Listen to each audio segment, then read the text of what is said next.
Meu cliente me pediu para mim fazer essa personagem aqui numa versão de Funko Pop. Bom, como vocês podem ver aqui, né? Eu já vou mostrar para vocês como ficou, né, o resultado. Eu não vou deixar para o final porque eu vou estar explicando para vocês todos os detalhes de quais as ferramentas, né, que eu utilizei. Esse vídeo é um pouco mais avançado, se você já sabe fazer ou já está mexendo, né? Então vai saber um pouco mais.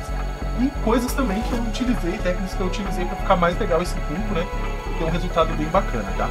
Bom, chegamos aqui então e vou pegar um palitinho aqui que vai ser mais fácil, tá? Então, como vocês podem ver aqui, tá?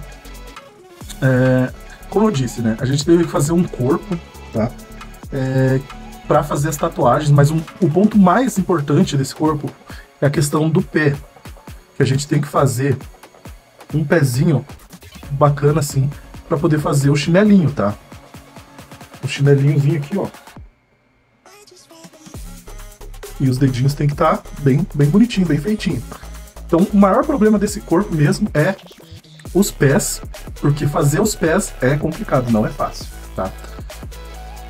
Então, eu vou começar primeiro no corpo, então. Depois de completar o corpo, a gente tem que esperar secar. E eu fiz aqui com massa mesmo, né, a parte da lingerie, tá? E só depois, né, que tava bem seco e tal, que eu fiz o cinto e os acessórios aqui também em massa. Uma dica bem legal, galera, é que, tipo assim, ó, o cinto, eu misturei as cores pra ele dar uma envelhecida, né, na cor, porque como é um cinto meio que, tipo, de guerra, né, tem que ter esse meio que diferencial. Aqui eu pintei com tinta metálica, que não é, tipo, prata, nem... É tipo um preto metálico, tá? Tipo, é um preto metálico. Então ele dá um efeito bem legal aqui também, tá? Ele tá meio assim, ó, nessas partes mais pretas, assim, porque o verniz que a gente passou tá deixando assim. Tudo que é preto, ó, ele junta um monte de coisinha, tá? Mas que vai saindo com o tempo. Vai passando na mão, vai passando o tempo, ele vai, tipo, saindo esses pelinhos, tá? Mas não era assim, né? A massa tava tudo bem certinho, é por causa do verniz. A luva, por exemplo. A luva também foi feito pintado, tá? Eu pintei, em vez de, tipo, sei lá, cortar o braço e fazer com massa preta, não tem sentido, entendeu? Eu pintei, né, e fica bem legal, ó. Se você parar pra pensar que a maioria de figuras que a gente pode ver, comprar, sempre elas são pintadas, então não tem problema nenhum em pintar. Outra coisa legal, tá, pra você anotar aí, é isso aqui, ó. Eu fiz, tipo, com um verde, tá? Só que se você deixasse só o verde, fica muito, tipo, parecendo aqueles bonequinhos do Toy Story, sabe? Aquele soldadinho. Ficava tipo aquele soldadinho, ficava aquele verde muito destoante. Então, com uma tinta preta, você pega ali o pincel, pega uma gotinha de tinta, dá uma molhada, coloca assim, tipo, num lugar, tipo, um exemplo. Coloca, tipo, a tinta aqui, ó. Coloca a tinta, vai, pega uma água, bate assim, tira o excesso, vem com o pincel, dá umas passadas assim, só pra ele dar esse efeito, assim, mais, tipo, tingido mesmo, né? Que ele dá esse efeitozinho de sombra e tal, ó. E ele daí não vai ficar estranho, beleza? Na parte do rosto, eu fiz ele primeiro, né? Eu tirei toda a medida pra fazer. Eu fiz todo ele primeiro com os lápis aquarela, tá? Então eu fui fazendo todo com lápis aquarela. Fiz as marcações e tal. Quando eu vi que ficou legal, eu vim com a tinta PVA e fui fazendo toda a pintura aqui. Então eu primeiro fiz, tipo, por exemplo, o vermelho. Eu fiz todo o vermelho. Aí depois eu vim, tipo, com o branco. Aí depois eu vim com o preto pra mim passar por cima do vermelho, ó. Porque ele tem que dar esses efeitos assim, ó. Porque ele tava lá na imagem que tinha, né? Alguns vermelhos assim que saíam. E o preto a gente vai fazendo aos pouquinhos assim, passando. Aí depois eu pintei todo ele de branco aqui embaixo, né? Fiz os desenhos, esperei a tinta secar e fiz os desenhos dos dentes, que daí foi mais trabalhoso, né? Assim também como o nariz, né? De novo com o lápis lá.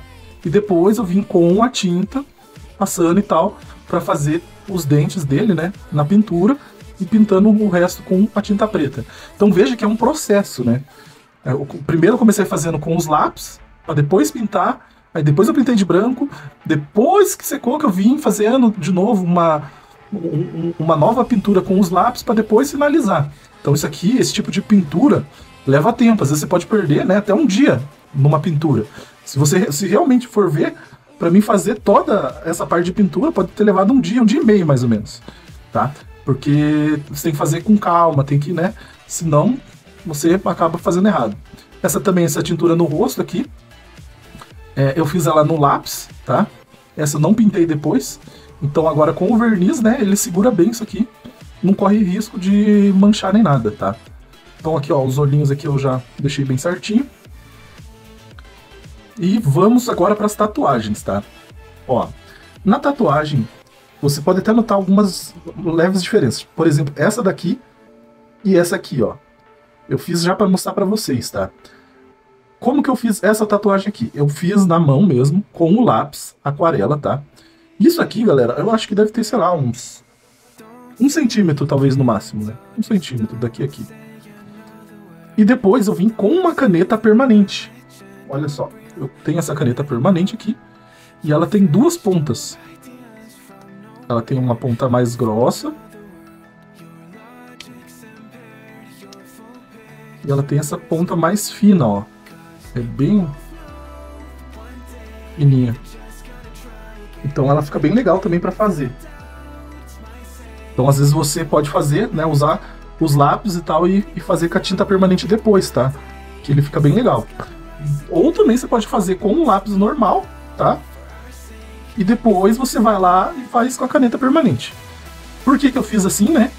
Como ela tem muita tatuagem, se você faz, por exemplo, no lápis, tá? Aquarela, conforme você vai, tipo, pegando assim, ó, e vai passando a mão, ele vai borrando, tá? Ele vai borrando. Então, por exemplo, eu fiz aqui, agora eu vou virar aqui pra mim fazer uma tatuagem aqui atrás, que não sei o que, não sei o que. Quando você terminou de fazer a tatuagem, você olha e você vê que manchou tudo. Tudo que você tinha feito aqui manchou e você perde o trabalho, entendeu? Então, por isso que eu fui lá, fiz, né, as tatuagens e passei a caneta aqui permanente. A chance dele manchar era bem menor, tá? Então, aqui a parte da frente, né? A parte de trás também é tipo um anjo. Isso é meio difícil de ver. Tem a parte aqui do... Mas eu fiz, ele tá com uma placa, né? Como é pequeno, galera, fica meio difícil de mostrar, tá? E as coxas aqui, que tem uma rosa, beleza? Esse aqui eu fiz e depois dei uma leve batidinha com algodão e tal, pra ele dar essa, como se fosse essa manchada mesmo, porque senão ele ia ficar muito preto e quase não ia dar pra enxergar bem certinho, porque é muito grudado, né? Ó o tamanho do palito, né? Então é muito grudado, e daí eu tive que dar essa passada assim depois com um cotonetezinho mesmo, né? Pra ele dar essa aliviada. Então quando você olha de longe, né, você consegue enxergar melhor, mas se você olhar de perto você consegue ver, né, que eu passei assim, e ele dá esse efeito, ó. Viu? Da rosa, como se tipo em volta aqui, né, tudo em volta aqui fosse mais escuro e tal. E o dragão, que foi bem mais complicado, principalmente porque não tinha foto direito desse dragão. Ou seja, eu literalmente só tinha foto dessa parte aqui, ó. Só. Então eu tive que procurar um rosto e tal de dragão para mim poder finalizar essa parte de trás. Por isso que é importante você sempre, né, pedir bastante foto e tal, quando vem essas coisas de tatuagem, né. Essa aqui foi feita toda com o lápis aquarela, tá? Então você vai sempre lá apontar ele, deixar ele bem legal. Daí eu dei toda a passadinha, ó. Fiz as escaminhas depois. Então, tipo assim, olhando de perto, né, você vê que não é perfeita, né? Não tem tantos detalhes, mas de longe você consegue enxergar que é o dragão. Lembrando que isso aqui deve ter o quê? Uns 2 centímetros, mais ou menos, 2,5. Então não é muito grande, é difícil de você fazer esse tipo de tatuagem assim com um pincel. Por isso que eu recomendo vocês comprarem o lápis. Eu tenho um vídeo aqui que eu falo sobre esses lápis aquarela, tá? É só você procurar. Aqui também, essa tatuagem aqui foi muito difícil porque não tinha muitas imagens de qualidade, tá? Mas é tipo uma mulher. Ok. Fica aí porque eu já vou falar desse cabelo, tá? Aqui também, né? É tipo uma medusa. Também fiz tudo com o lápis, tá? Não vai dar pra ver direito, né? Mas tem uns cabelinhos assim, ó. Por aqui, assim. E o cabelo, galera? O cabelo eu comecei por trás e fiz aqui a parte, né, lateralzinha aqui. Mas geralmente quando você tiver com, né, um pop, tipo, a pessoa geralmente vai olhar mais a parte da frente. Então você vai focar sempre, né, todos os detalhes sempre nessa parte da frente, que é muito interessante. E eu tinha feito e ficou meio simples, se eu só fizesse assim. na foto você vê que ela tem uma franja, tá? Então como que eu fiz pra, tipo, deixar mais legal? Eu esperei dar uma secada e depois vim com pequenas minhoquinhas de massa fazendo esses enfeitezinhos aqui, ó, no cabelo, ó. Fiz só uma aqui pra cá e vim aqui enfeitando mais. Aí peguei uma outra, passei por cima aqui, ó. Então ele tem um cabelinho aqui, que esse tá por baixo de tudo, esse aqui. E se só tivesse ele ia ser estranho. Eu fiz esse maior pra dar mais volume, né? Emendei. E depois eu vim com esses menorzinhos aqui, ó. Tenta imaginar se não tivesse esses menorzinhos aqui, ó. Talvez não ia ficar tão legal esse cabelo, tá? Então é interessante que às vezes, né, quando você estiver finalizando essa parte da frente, você faça esses cabelinhos assim, tá? Aqui, ó, quase não tem nada tipo, de muito interessante, vocês podem ver, ó. É um cabelinho normal de pop, né? Mas se você puder dar uma enfeitada sempre assim na frente, ele dá esse efeito mais legal, entendeu? Esse vídeo, galera, foi uma explicação um pouco mais avançada. Eu não tô fazendo o que eu fiz, né? Mas estou explicando passo a passo pra vocês. Se vocês gostaram desse vídeo, né? Acharam legal e tal, comente aqui embaixo. Deu um bom trabalho fazer ela, tá? Como eu falei, o corpo, né, tinha que ser um corpo bem preparado, principalmente por causa das tatuagens. E toda essa pintura aqui envolve muito tempo. Então a parte da modelagem nem é tão mais complexa do que tantas pinturas, tá? Então quando você for fazer, né, algum tipo de personagem assim, para algum cliente, você tem que pensar que a pintura às vezes é mais trabalhosa do que você modelar um personagem. Então sempre cobre um valor justo, tá? Lembrando que eu tenho, né, aulas lá no nosso curso falando sobre, né, precificação e tal. Então se você tiver interesse, principalmente se você tiver interesse em começar a lucrar, né, com o artesanato, dá uma olhada lá no nosso curso que a gente ensina como você vai aprender a modelar até a parte da venda. Fique aí agora, assista um próximo vídeo nosso que vai estar aí na tela para você. E um beijo e tchau!